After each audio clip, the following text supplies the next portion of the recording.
welcome back to UCSBTV, where we bring you all of the sports, news, and events you need to know about Isla Vista. Today we have quite a bit of a different feature. We're going talk show style for a new segment we're introducing called Blue Couch Banter. I'm joined here today by quite a host of familiar faces, the complete UCSBTV on-camera crew. I'm really excited to have all of us together, so let's start off with some brief introductions. And I'd love to hear about what you do journalistically or not outside of UCSB-TV. Starting with Chris. Yeah, it's good to be here. I don't do anything journalistically, but it's good to be back and to see with you guys. It's been a long time, so thanks for having me. Yeah, so I'm Pricila, and so besides being a part of UCSB TV as our events anchor, I'm also part of the Daily Nexus as their Diversity, Equity, and Inclusion Chair, as long as co-founding La Vista, which is our very first Spanish section of the paper. So I'm very excited. Hi, I'm Maddie. I don't do anything journalistically outside of UCSB TV, but I am a part of UCSB's mock trial team and also a member of Alpha Delta Pi. Okay, let's start things off with the discussion of Extravaganza happening this Sunday at Harder Stadium.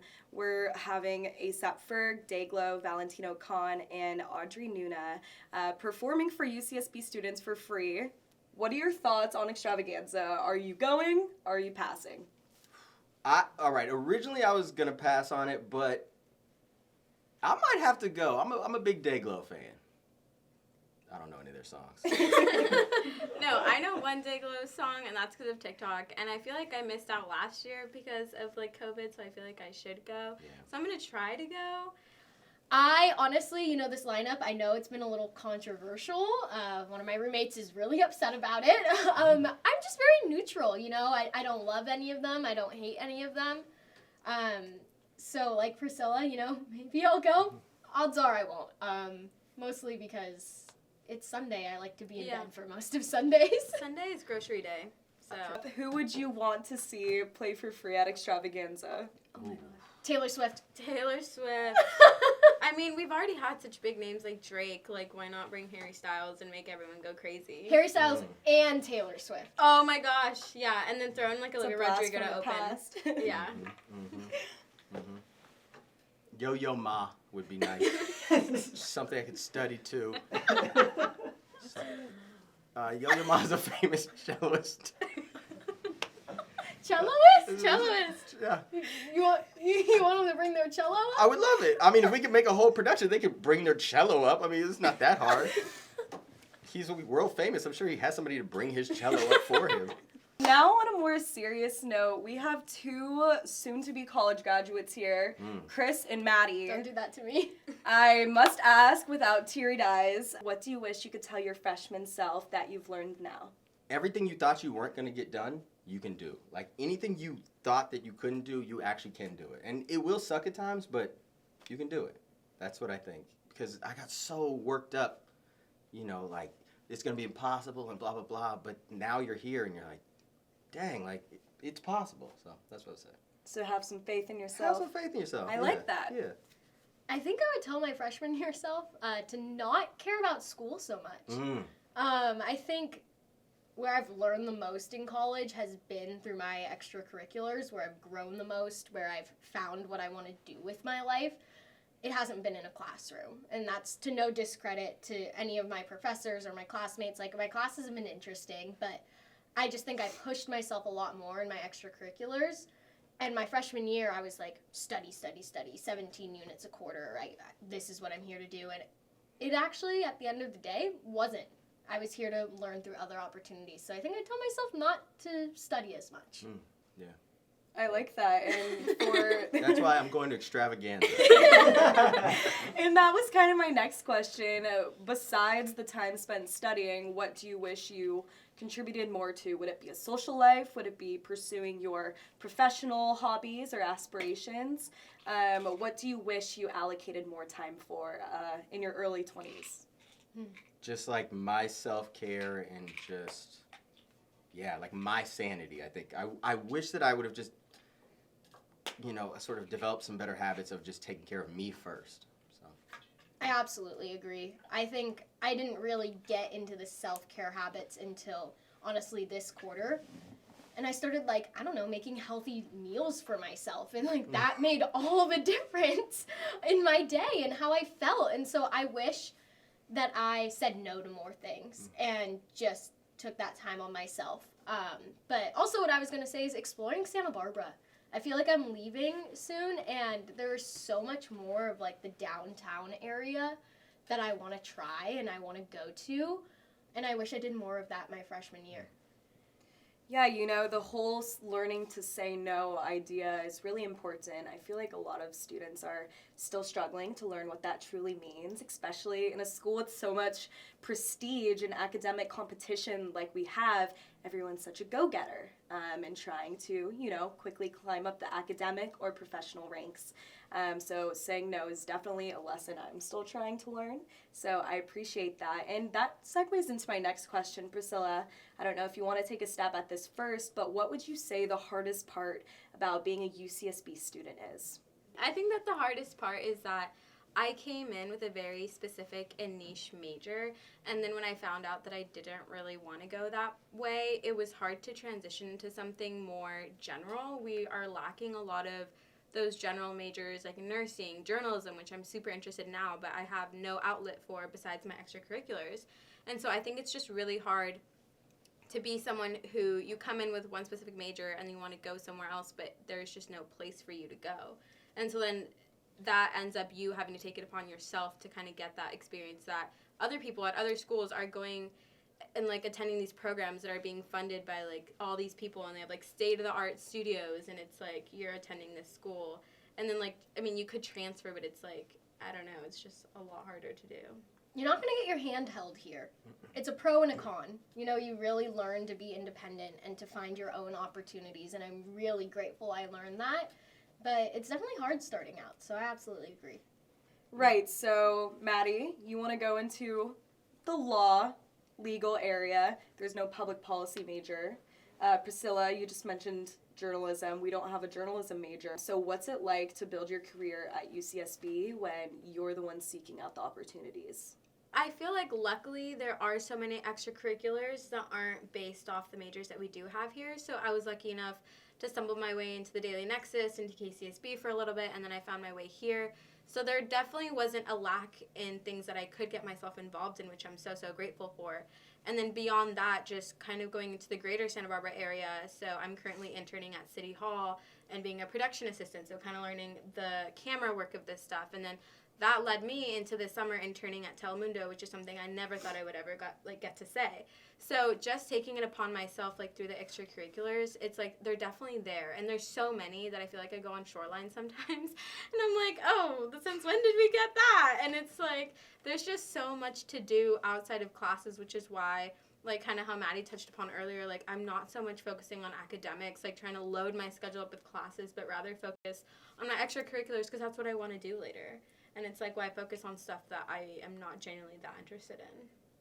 It's definitely the extracurriculars, and it's also the people that you surround yourself with, and a lot are through those extracurriculars. But for me, it wasn't until like my second year when I joined both UCSBTV and Mock Trial that I really realized like what I wanted to do. It was just like find a merge of like law and journalism, or law and just connecting with other people. That was something that I was really interested in. And it took being around other really motivated people. And in such a big school, not every single person is going to be like that. Right. And so really finding those like-minded people that showed me like how to have big aspirations and how to set those goals for myself, that's what really helped me see where I wanted my career to go. Well, I can definitely attend to the fact that you three are some of my biggest inspirations at this school. You guys are all rock stars with everything you do. So I wanted to kind of shed light on Chris, one of your biggest, I don't know, would you call it a hobby? Would you call it a career path? Right You're now, into comedy. it pays like a hobby. Getting into stand-up comedy. Right, Yeah. so can you recall the first time you had a stand-up show? Yes. Was it just brutal? Did you pat No. yourself on the back? Tell us about it.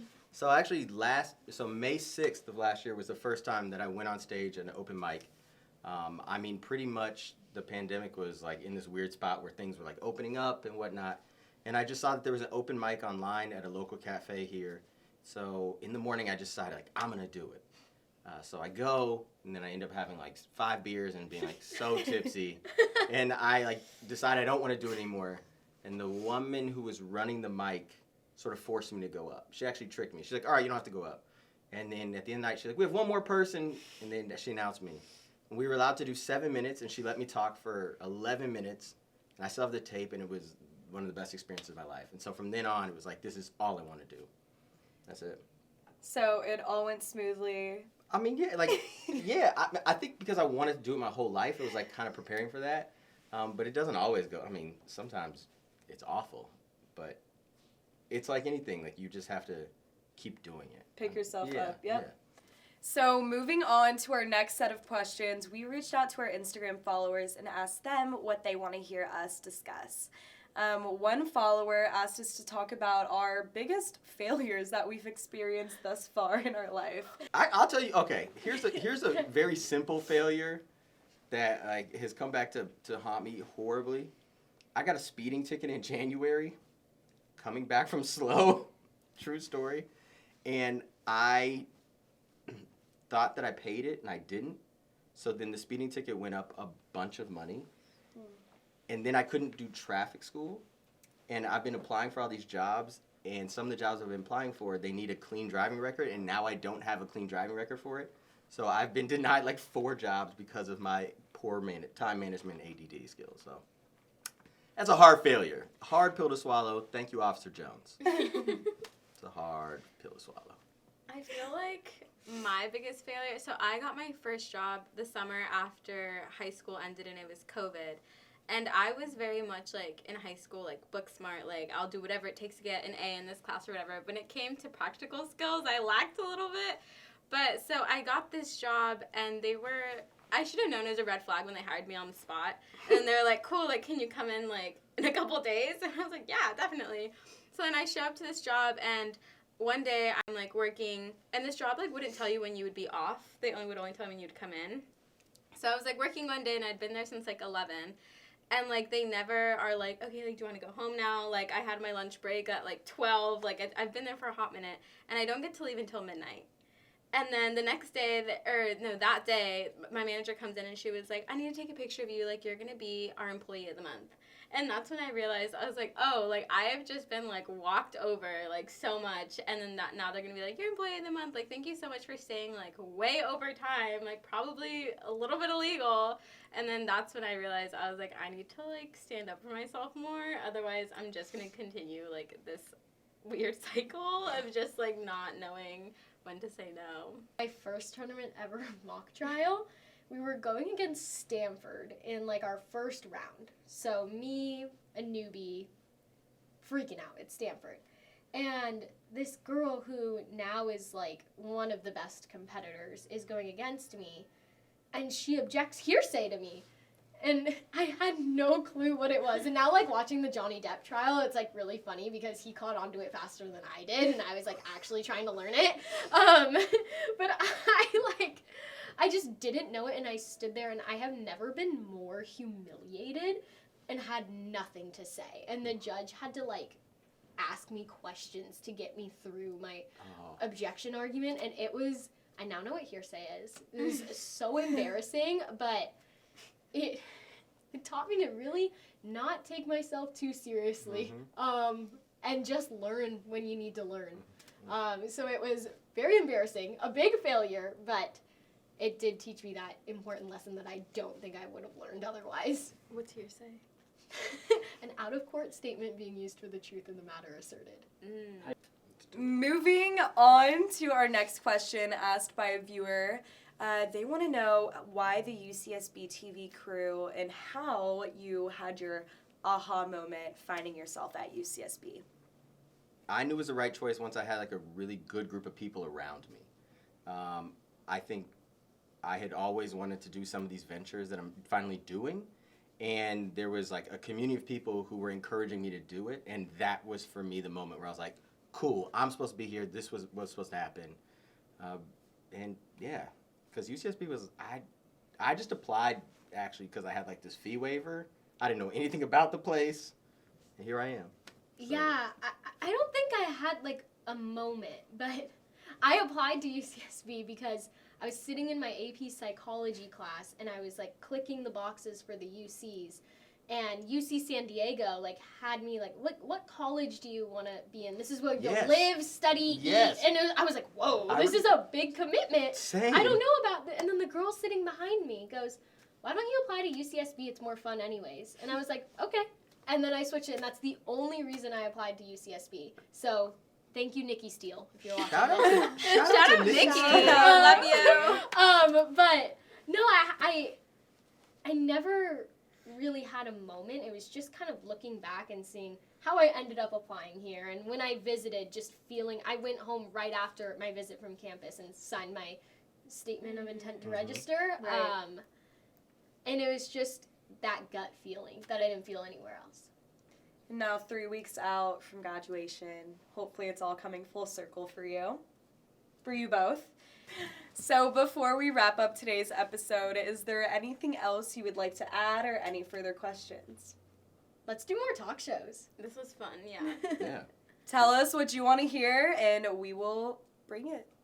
Thank you to all of our lovely guests for joining us this evening. I really appreciate our time spent together discussing some of the aspects of our campus and college life. While we just have over 3 weeks together remaining, I wish the best of luck to Chris and Maddie post-graduation, and I'm excited for the future spent reporting alongside Pricila. With UCSB TV, I'm Alexandra Goldberg. Thanks again, everyone.